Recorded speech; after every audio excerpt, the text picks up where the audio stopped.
শিক্ষার্থীবৃন্দ, আজকে ষষ্ঠ শ্রেণীর বাংলা অনলাইন ক্লাসে তোমাদেরকে স্বাগত।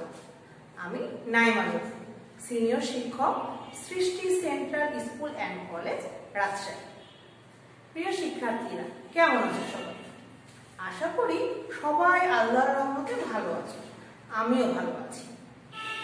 আজ আমি তোমাদের যে অধ্যায়টা পড়াবো সেটা পড়ানোর আগে তোমাদের একটা ছবি দেখাবো। দেখতে পাচ্ছ? এটা কিসের ছবি বলো তো? এটা কি একটা শহীদ মিনার। দেখতে পেরেছো? শহীদ মিনার দেখে আমরা যে গল্পটার কথা আমাদের মনে পড়ে যায় সেটা হচ্ছে আমাদের অমর একুশে। কি গল্প আমাদের তাহলে? আমাদের যে গদ্যটা আছে অমর একুশে। অমর একুশে গদ্যটা কে লিখেছে? লেখক রফিকুল ইসলাম। কে লিখেছে? লেখক রফিকুল ইসলাম।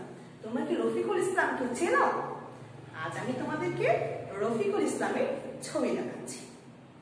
ইনি হচ্ছেন সেই লেখক যিনি আমাদের অমর একুশে গল্পটি লিখেছেন। দেখতে পেয়েছো? আচ্ছা, তাহলে এবার আমরা যে গল্পটা পড়লে যে বিষয়গুলো আমরা জানতে পারবো সেই বিষয়গুলো সম্পর্কে আমরা আগে একটু জেনে নিই। তাহলে আজকের পাঠের নাম হচ্ছে আমাদের অমর একুশে, লেখক রফিকুল ইসলাম। শিখন ফল।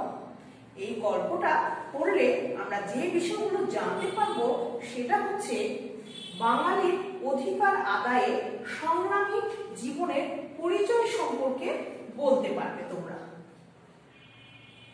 1952 সালে ভাষা আন্দোলনের ইতিহাস বর্ণনা করতে পারবে। বাঙালির আত্মত্যাগী চেতনায় উদ্বুদ্ধ হতে পারবে। পাকিস্তান সরকারের নিষ্ঠুরতা উপলব্ধি করতে পারবে। আমরা যে মুখের এই যে বাংলা ভাষায় কথা বলছি, কিভাবে এই বাংলা ভাষাটা আমাদের রাষ্ট্রভাষা মর্যাদা পেল সেই সম্পর্কে আমরা এই গল্পে আমরা জানতে পারব। তাহলে সবাই বই সামনে রেখে কি করবে? আমাদের এই ক্লাসটা শুরু করবে। সবাই ভালোভাবে খেয়াল করবে এবং গুরুত্বপূর্ণ বিষয়গুলো কি করবে? পেন্সিল দিয়ে দাগ দিবে। আচ্ছা, 1952 সালে 26শে জানুয়ারি আমাদের ভাষা আন্দোলনটা কত সালে হয়েছিল? 1952 সালে। তাহলে 1952 সালে 26 জানুয়ারি খাজা নাজিমুদ্দিন ঢাকার নিখিল পাকিস্তান মুসলিম লীগের অধিবেশনে সভাপতির ভাষণে যখন ঘোষণা করেন যে উর্দুই হবে পাকিস্তানের একমাত্র রাষ্ট্রভাষা, তখন ঢাকায় ছাত্র সমাজ প্রতিবাদে ফেটে পড়ে। তাহলে কে ঘোষণা দিয়েছিলেন? খাজা নাজিমুদ্দিন। কত সালে? 1952 সালে। কত তারিখে? 26শে জানুয়ারি। এই লাইনটা গোটাটাই তোমাদের জন্য খুব গুরুত্বপূর্ণ। আচ্ছা, তাহলে কি হলো? তিনি কি ঘোষণা দিয়েছিলেন? উর্দুই হবে পাকিস্তান। পাকিস্তান বলতে বোঝাচ্ছে, দেখো তখন কিন্তু বাংলাদেশ বলে আলাদা কোনো দেশ হয়নি। তখন আমাদের পূর্ব পাকিস্তান এবং পশ্চিম পাকিস্তান, আমাদের এই বাংলাদেশের নাম ছিল পূর্ব পাকিস্তান, আর যে বর্তমানে পাকিস্তান সেটা ছিল কি? পশ্চিম পাকিস্তান। সেই দুই পাকিস্তান মিলেই ছিল সমগ্র পাকিস্তান। তাহলে পাকিস্তানের গোটা পাকিস্তানের কি হবে? রাষ্ট্রভাষা হবে উর্দু। তিনি ঘোষণা দিলেন। এই ঘোষণা দিলে বাংলার ছাত্র সমাজ কি করলো? প্রতিবাদে ফেটে পড়লো। কারণ ছাত্র সমাজ বাংলা মায়ের ভাষা, বাংলা জন্মের পর থেকে তারা বাংলা ভাষায় তাদের মনের ভাব প্রকাশ করছে, কথা বলছে, আর সেই ভাষা পরিবর্তন করে উর্দুকে যদি রাষ্ট্রভাষা করা হয় তাহলে কি এটা ছাত্র সমাজ মেনে নিবে? কারণ ছাত্র সমাজই বুঝতে পেরেছিল এর অবস্থা। আচ্ছা, প্রতিবাদ স্বরূপ 30শে জানুয়ারি ঢাকায় ছাত্র ধর্মঘট পালিত হয়। প্রথম ছাত্র ধর্মঘট পালিত হয় কত তারিখে? 30 তারিখে। এবং সেই দিনই বার লাইব্রেরিতে আতাউর রহমান খানের সভাপতিত্বে অনুষ্ঠিত সভায় আওয়ামী, মুসলিম লীগ, যুবলীগ, ছাত্রলীগ, বিশ্ববিদ্যালয় সংগ্রাম পরিষদ, খেলাফতে রাব্বানী পার্টির প্রতিনিধিদের নিয়ে সর্বদলীয় কর্মপরিষদ গঠিত হয়। কাজী গোলাম মাহবুব কর্মপরিষদের আহ্বায়ক নির্বাচিত হন। এখানে আরেকটা গুরুত্বপূর্ণ প্রশ্ন আছে যে সর্বদলীয় কর্মপরিষদের আহ্বায়ক কে ছিলেন? কাজী গোলাম মাহবুব। অন্য নাম সভ্যরা ছিলেন আবুল হাশিম, আতাউর রহমান খান, কামরুদ্দিন আহমদ, শামসুল হক, মোহাম্মদ তোহা, অলি আহাদ, আব্দুল মতিন, খালেদ নেওয়াজ খান। শেখ মুজিবুর রহমান তখনও জেলে আটক, তিনি জেলখানে বন্দী ছিলেন। তিনি 1949 সালের মার্চ মাস থেকে একটানা বন্দী। তিনি 1949 সালের কি মার্চ মাস থেকে একটানা বন্দী হয়েছে। আচ্ছা, 4 ফেব্রুয়ারি পুনরায় ছাত্র ধর্মঘট পালিত হয়। তাহলে কিন্তু এখানে দেখা যাচ্ছে দুইবার ছাত্র ধর্মঘট পালিত হয়। একটা প্রথমে কি 30 জানুয়ারি, এরপরে কত তারিখ আসছে 4 ফেব্রুয়ারি। আচ্ছা, তাহলে এবং 4 ফেব্রুয়ারি স্থির হয় যে 21 ফেব্রুয়ারি রাষ্ট্রভাষা দিবস পালিত হবে। তাহলে তোমাদের এখানে একটি গুরুত্বপূর্ণ বিষয় আসছে যে কত তারিখে ঘোষিত হয় যে 21 ফেব্রুয়ারি হবে রাষ্ট্রভাষা দিবস, 4 ফেব্রুয়ারি। আচ্ছা, তারপরে কি 16 ফেব্রুয়ারি পাকিস্তান অবজারভার পত্রিকা বন্ধ করে দেওয়া হয়। 16 ফেব্রুয়ারি থেকে জেলে শেখ মুজিবুর রহমান এবং কি মহিউদ্দিন আহমদ অনশন শুরু করেন। তারা এর প্রতিবাদে কি করেন? অনশন শুরু করেন। শেখ মুজিবুর রহমানকে ফরিদপুর জেলে স্থানান্তরিত করা হয়। আচ্ছা, 20 ফেব্রুয়ারি সন্ধ্যায় নুরুল আমিন সরকার 144 ধারা জারি করেন।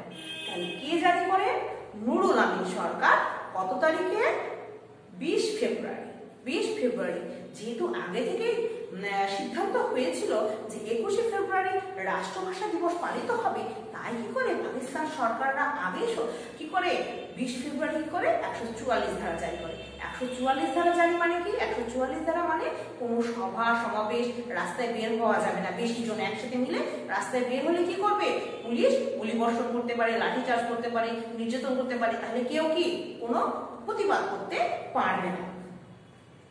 আচ্ছা, আবুল হাশিমের সভাপতিত্বে সর্বদলীয় কর্মপরিষদ অলি আহাদের বিরোধিতা সত্ত্বেও পরের দিন 144 ধারা ভঙ্গ করার সিদ্ধান্ত নেয়। আচ্ছা, সিদ্ধান্ত গৃহীত হয়। কারা নেয়? এরা এটা ছাত্র সমাজ নিচ্ছে। কিন্তু বিশ্ববিদ্যালয় সংগ্রাম পরিষদ পরের দিন কি করে 144 ধারা ভঙ্গ করে আন্দোলনকে প্রত্যক্ষ সংগ্রামে রূপান্তরিত করতে বদ্ধপরিকর ছিল। তাহলে বিশ্ববিদ্যালয়ের যে ছাত্ররা আছে তাদেরকে নিয়ে যে বিশ্ববিদ্যালয় সংগ্রাম পরিষদ গঠিত হয়েছে, তারা কি করেছিল? তারা সেই সিদ্ধান্ত নিয়েছিল যে 144 ধারা তারা কি করবে? ভঙ্গ করবে। আচ্ছা, সারা রাত ধরে বিশ্ববিদ্যালয়ের বিভিন্ন ছাত্রাবাসে প্রস্তুতি চলে।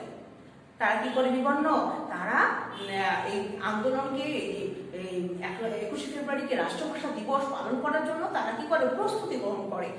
তারা কি করে? মনোবল করে তোলে তাদের মনের মধ্যে এবং বিভিন্ন রকম প্লাকার্ড, ফেস্টুন, বড় বড় কাগজের মধ্যে রাষ্ট্রভাষা বাংলা চাই, তোমাদের দাবি মানবো না, তোমাদের দাবি শুনবো না, এরকম বিভিন্ন কি করে? প্লাকার্ড, ফেস্টুন তৈরি করে। 21 ফেব্রুয়ারি সকাল থেকে ঢাকা ও অন্যান্য স্থানে সাফল্যের সঙ্গে কি করে? ছাত্রছাত্রীরা ধর্মঘট পালন করে। সাফল্যের সঙ্গে মানে কি? সব জায়গায় সফল হয়, তারা কোনো সমস্যার সৃষ্টি হয় না। এবং সকাল 10টার পর গাজুল হকের সভাপতিত্বে বিশ্ববিদ্যালয়ের আমতলায় এক বিরাট ছাত্র সভা অনুষ্ঠিত হয়। সভায় শামসুল হক কেন্দ্রীয় রাষ্ট্রভাষা কর্মপরিষদের সিদ্ধান্ত জানান। কিন্তু সংগ্রামী ছাত্রীরা সেই সিদ্ধান্ত মেনে নিতে অস্বীকৃতি জানায়। আব্দুল সামাদের প্রস্তাব মতো ছাত্রছাত্রীরা 10 জনের অসংখ্য দলে বিভক্ত হয়ে শৃঙ্খলার সাথে কি করে? 144 ধারা ভঙ্গ করার সিদ্ধান্ত গ্রহণ করে। আচ্ছা, তারপর দলে দলে ছাত্রছাত্রী বিশ্ববিদ্যালয়ের সিংহদ্বার অতিক্রম করে। সিংহদ্বার মানে কি? প্রধান দরজা। এবং 144 ধারা ভঙ্গ করে গ্রেফতার বরণ করতে থাকে। মানে তারা যেহেতু 144 ধারা না মেনে রাস্তায় নেমেছে, তাদেরকে পুলিশরা কি করে? গ্রেফতার করতে থাকে।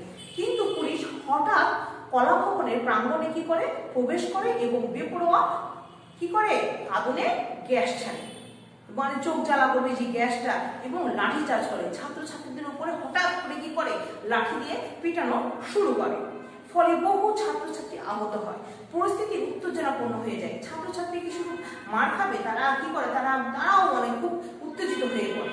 আচ্ছা, ছাত্রছাত্রী ও পুলিশের মধ্যে খণ্ডযুদ্ধ শুরু হয়ে যায়। আচ্ছা, বিশ্ববিদ্যালয়, কলা ভবন, খেলার মাঠ, মেডিকেল কলেজ, ইঞ্জিনিয়ারিং কলেজ, পরিষদ ভবন। আচ্ছা, পরিষদ ভবন এলাকায় কি করে? সমস্ত দুপুর ও অপরাহ্ন জুড়ে শিক্ষার্থী, জনতা বনাম পুলিশের মধ্যে খণ্ডযুদ্ধ চলতে থাকে। অপরাহ্ন মানে বিকালবেলা, দুপুর তার বিকালবেলা ছাত্র, জনতা আর পুলিশের মধ্যে কি করে খণ্ড, কারণ রাস্তাঘাট সব জায়গায় একটা জনতাও আছে, ছাত্ররাও আছে, আর তাদের মধ্যে পুলিশ যদি এসে সবার উপর নির্যাতন করে তারা কি থেমে থাকবে? তারা কি করে?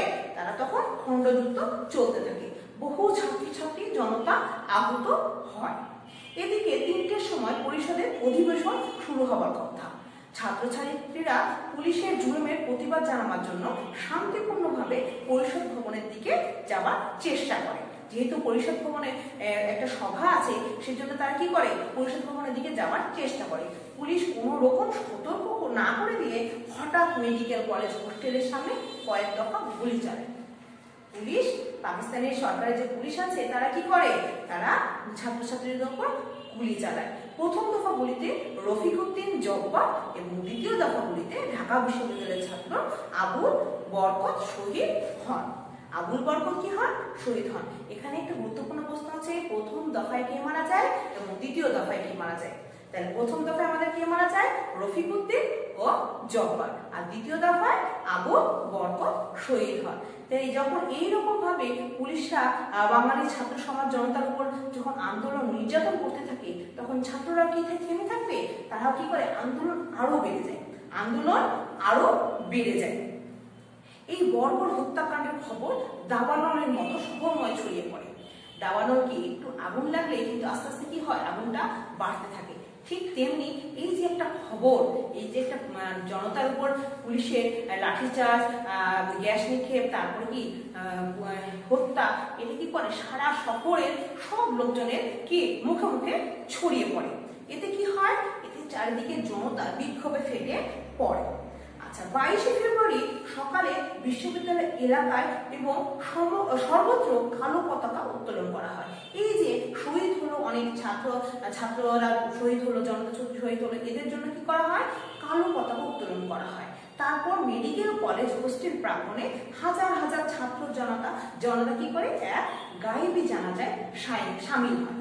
একটা গায়েবী জানাজা, যে জানাজায় সেখানে কি করা হয়? সবার উদ্দেশ্য করে একটা জানাজা করা হয়, যারা মারা গিয়েছিল তাদের উদ্দেশ্যে একটা জানাজা করা হয়। আচ্ছা, জানাজার শেষে এক বিরাট শোক শোভাযাত্রা বের হয়, তাদের উদ্দেশ্যে একটা শোক শোভাযাত্রা বের হয়। এত বড় শোভাযাত্রা ঢাকায় তখন পর্যন্ত আর কোনোদিন হয়নি। এই শোভাযাত্রাটা আর তখন পর্যন্ত কোনোদিন হয়নি। আচ্ছা, শোভাযাত্রাটা ঢাকা হাইকোর্ট ও কার্জন হলের মাঝখানে রাস্তায় এসে পৌঁছালে শোভাযাত্রার উপর পুনরায় গুলি চালানো হয়। এই যে ছাত্র জনতা এই যে শান্তশিষ্টভাবে শোভাযাত্রা করছিল, তার উপরে কি করে?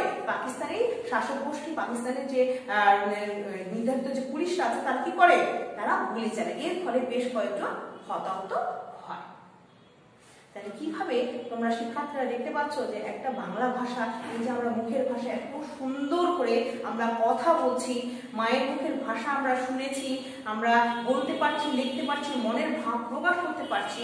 তাই এই বাংলা ভাষাটা প্রতিষ্ঠিত হওয়ার জন্য কিন্তু অনেক ত্যাগ স্বীকার করতে হয়েছে বাংলার মানুষকে।